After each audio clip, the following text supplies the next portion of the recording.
Hello and welcome to global affairs.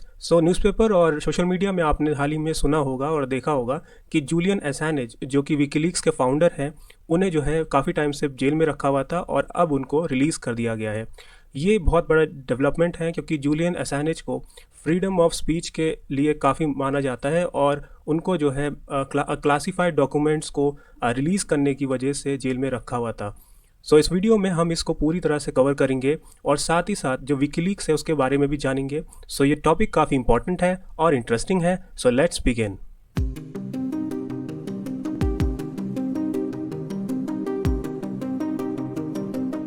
Okay, जैसे कि आप देख सकते हैं एनडीटीवी वर्ल्ड का ये आर्टिकल है और इसमें लिखा है कि जूलियन एसानेज जो है वो एक फ्री मैन है अब। और एक डील जो प्ली डील उन्होंने साइन करी है, उसके बाद इनको जो है बेल उनके बाद फ्री हो गए हैं। ये इनके ऊपर कोई चार्ज नहीं है। और मिंट का भी आप ये देख सकते हैं एक आर्टिकल, और इसमें लिखा है कि जो उन्होंने अपने कोर्ट में भी बोला है कि आई एम ए गिल्टी, उन्होंने ये माना है कि मैं गिल्टी हूँ। और उसके बाद जो है वहाँ की जेल ने, वहाँ की जो अथॉरिटी कोर्ट ने उनको एज अ फ्री मैन बोल दिया। वो अपने जो देश है ऑस्ट्रेलिया, वहाँ पर वो जा चुके हैं। जूलियन एसानेज का जो केस है वो इतना ज़्यादा इंपॉर्टेंट इसलिए है और इतना ज़्यादा डिस्कस इसलिए करा जाता है क्योंकि ये पहला ऐसा केस है जिसमें जो फ्रीडम ऑफ स्पीच की बात जो यूएस गवर्नमेंट या जो वेस्ट करता है उसको वो खुद ही सप्रेस कर रहे हैं। विकीलीक्स के थ्रू जो डॉक्यूमेंट, जो क्लासिफाइड डॉक्यूमेंट उन्होंने रिलीज़ करे हैं, उसको उन्होंने इस तरह से दबाने की कोशिश करी। जूलियन एसानेज के ऊपर जो है उन्होंने इतनी ज़्यादा कोशिश करी कि उनको एक्सट्रेडिट करके अपने कंट्री में लेके आएँ ताकि वो वहाँ पर उनके ऊपर जो भी कार्रवाई है वो करा सकें। तो इस इंसान के ऊपर उन्होंने काफ़ी ऐसा कोशिश करी कि इसको जो है पूरी तरह से तोड़ा जाए, विकीलीक्स को पूरी तरह से ख़त्म करा जाए। ये कहानी पूरी एक बंदे की है जिसने फ्रीडम ऑफ स्पीच के लिए, फ्रीडम ऑफ जर्नलिज्म के लिए और फ्री प्रेस के लिए इसने काफ़ी आवाज़ उठाई है। इसको काफ़ी अवार्ड्स मिले हैं इसी चीज़ के लिए और पूरे वर्ल्ड में जो है इसको रिकग्नाइज़ करा गया है कि आपने जो है एक कंट्री के ख़िलाफ़ बोला है, उनके जो रॉन्ग डूइंग्स हैं उनके खिलाफ़ बोला है। जूलियन एसानेज की जो पूरी स्टोरी है, उनके अरेस्ट से लेके और उनका जो पूरा केस है उसको हम समझेंगे काफ़ी ब्रीफली में। और जैसे कि आप जानते हैं कि जूलियन एसानेज जो है वो फाउंडर हैं विकीलीक्स के, और उन्होंने जो है 2006 में इसको फाउंड करा था। जूलियन एसानेज जो है खुद ऑस्ट्रेलियन है और एक एक्टिविस्ट और पब्लिशर, एडिटर वो खुद रहे हैं। 1996 में उनको अरेस्ट भी करा था कि उनकी जो हैकर कम्युनिटी के साथ जो भी रिलेशन है उसके लिए। इनको जो है मल्टीपल अवार्ड्स मिले हैं इसी चीज़ के लिए कि वो जो पब्लिश करते हैं, जो उनका जर्नलिज्म है, उसके लिए उनको काफ़ी रिकग्निशन मिला है पूरे वर्ल्ड में। जूलियन जो है सबसे ज़्यादा अटेंशन में तब आए जब 2010 में विकीलीक्स, जो उनकी खुद की ऑर्गेनाइजेशन है, उसने एक सीरीज़ ऑफ लीक्स करी जिसमें जो एक former US army intelligent analyst हैं चेल्सिया मैनिंग, इन्होंने जो है, ये एक विसल ब्लोअर है, इन्होंने जो है कुछ डॉक्यूमेंट्स और फुटेजेस प्रोवाइड करी विकीलीक्स को, जिसमें जो है उन फुटेज में जो है यूएस की एयर स्ट्राइक थी बगदाद में, और यूएस के जो लॉग्स होते हैं अफ़गानिस्तान और इराक वॉर्स में, और जो भी डिप्लोमेटिक केबल्स हैं, वो सारे जो इन्होंने जो है ये विसल ब्लोअर की तरह उनको प्रोवाइड करे और विकीलीक्स ने इनको जो है पब्लिश कर दिया।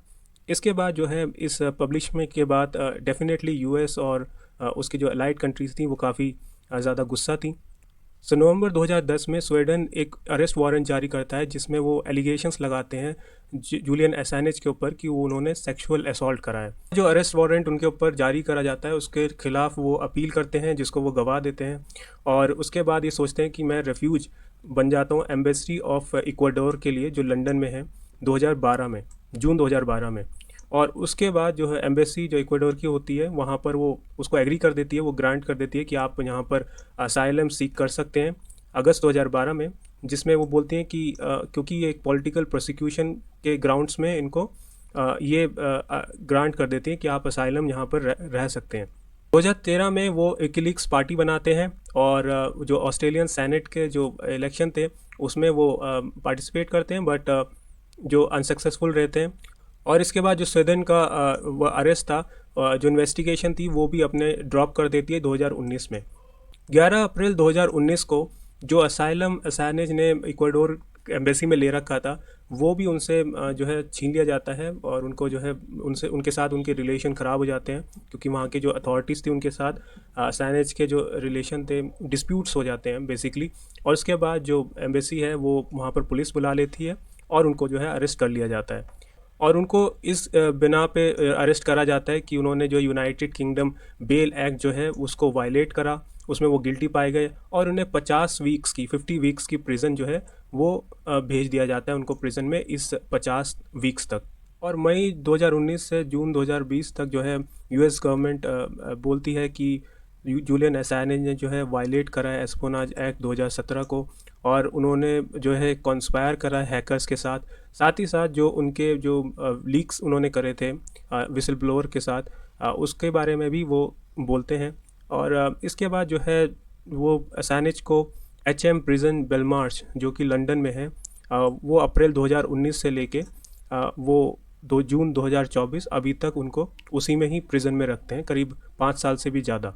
और उनका जो प्रोसेस होता है एक्स्ट्राडेट करने का, वो चलता रहता है साथ ही साथ। और जून 2024 में असैंज जो है एक प्ली डील के लिए एग्री हो जाते हैं, जिसमें उनसे कहा जाता है कि जो अमेरिकन प्रोसिक्यूटर्स है उनके साथ उनकी प्ली डील होती है, जिसमें उनसे कहा जाता है कि आप गिल्टी प्लीड कर दीजिए और जो है आपको 5 साल की सज़ा होगी। और इस गिल्टी में आपको ये मानना पड़ेगा कि आपने जो है जो डॉक्यूमेंट्स है उनको आपने लिया था और उनको एक क्लासिफाइड डॉक्यूमेंट्स को आपने डिस्क्लोज़ करा, जिसके ऊपर आप पे एस्पोनाज एक्ट जो है वो चार्ज करी गई है। और इसी को असैंज करते हैं, वो उसमें कोर्ट में बोलते हैं कि मैं गिल्टी हूँ और मैंने जो है इन सब चीज़ों पे जो है मैंने इन क्लासिफाइड डॉक्यूमेंट जो है मैंने लिए और इनको जो है अपने विकीलीक्स पे मैंने पब्लिश करा। वैसे तो जूलियन असैंज को 5 साल की सज़ा होती है, बट क्योंकि उन्होंने 2019 से 2024 तक प्रिजन में ही रहे हैं, तो उनकी जो सज़ा है उसको वो डायरेक्टली फ्री कर देते हैं, उसको ख़त्म कर देते हैं, क्योंकि ऑलरेडी वो रह चुके हैं, और उनको जो है फ्री कर देते हैं। और इसके साथ साथ जो ये बोलते हैं कि विकीलीक्स में और जो उनकी जो अनपब्लिश डॉक्यूमेंट हैं उनको जो है उन्हें वापस करना पड़ेगा और एक एफिडेविट उनको देना पड़ेगा। और विकीलीक्स के बारे में अगर हम जानें तो विकीलीक्स एक नॉन प्रॉफिट मीडिया ऑर्गेनाइजेशन है जो पब्लिश करती है लीक डॉक्यूमेंट्स को, और ये फंड बाय डोनेशंस होते हैं फंड, और ये डोनेशन के थ्रू फंड होती है जो मीडिया पार्टनरशिप्स के या ऐसी पर्सनालिटीज़ हैं जो इनको फंड करती हैं। और ये जो है क्लासिफाइड डॉक्यूमेंट्स और जो भी एनोनिमस सोर्स की तरफ से जो भी लीक्स आते हैं, जो भी डॉक्यूमेंट्स आते हैं, उनको पब्लिश करती है। और विकीलीक्स बोलता है कि उन्होंने अब तक जो है मोर देन 10 मिलियन डॉक्यूमेंट जो है अपनी वेबसाइट पे वो रिलीज़ कर चुके हैं।